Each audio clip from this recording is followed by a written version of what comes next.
I will make a medium-rise building for the police force of the city of Cebu.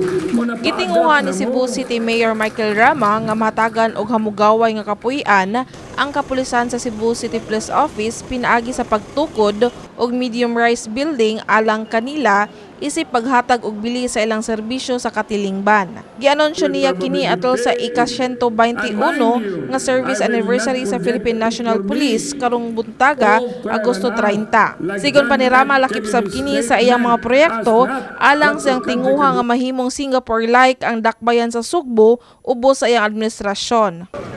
Kini ato ang mga prison order, very important ingredient na sa ato ang quest for Singapore like Cebu City.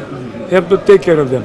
Gihangop kini ni Cebu City Police Office Deputy City Director for Administration, Police Lieutenant Colonel Wilbert Parilla, kay matud pa dako kini nga tabang alang sa kapulisan, ilabi na nga daghan nga mga pulis nga nadestino sa Cebu City ang tagalaing nga probinsya. At muna ipinakanindot kayong reward or whatever it is assistance to the PNP. So it adds moral and boosts sa ato ang mga personnel to work harder. Sa laing bahin, gipasidunggan sab atol sa mong kalihukan ang mga pulis nga nagmalampuson sa ilang kampanya batok kriminalidad.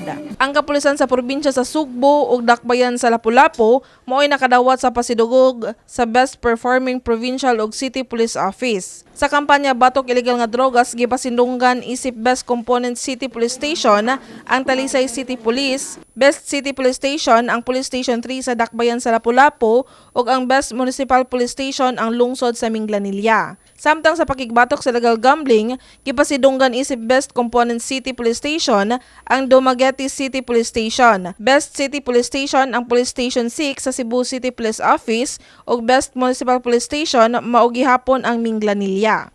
Samtang sa kampanya Batok Loose Firearms, gipasidunggan isip Best Component City ang Toledo Police Station, Best City Police Station ang Police Station 3 sa Mandawi City Police Office ug Best Municipal Police Station ang Shaton sa Negros Oriental. Sa mga dakop sa most wanted persons, nag-una ang Giholngan City Police Station, Police Station 4 sa Cebu City Police Office ug ang Shaton Municipal Police Station. Gilasab sa individual awardees isip Best Senior Police Commission Officer for Administration si CPPO OIC Director Police Colonel Elmer Lim, samtang sa operations gipasidunggan si Lapu-Lapu City Police Office Director Police Colonel Arnel Banson.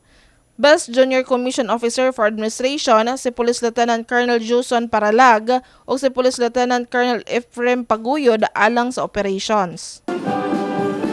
Kini si Shariza Miuy alang sa My TV Cebu.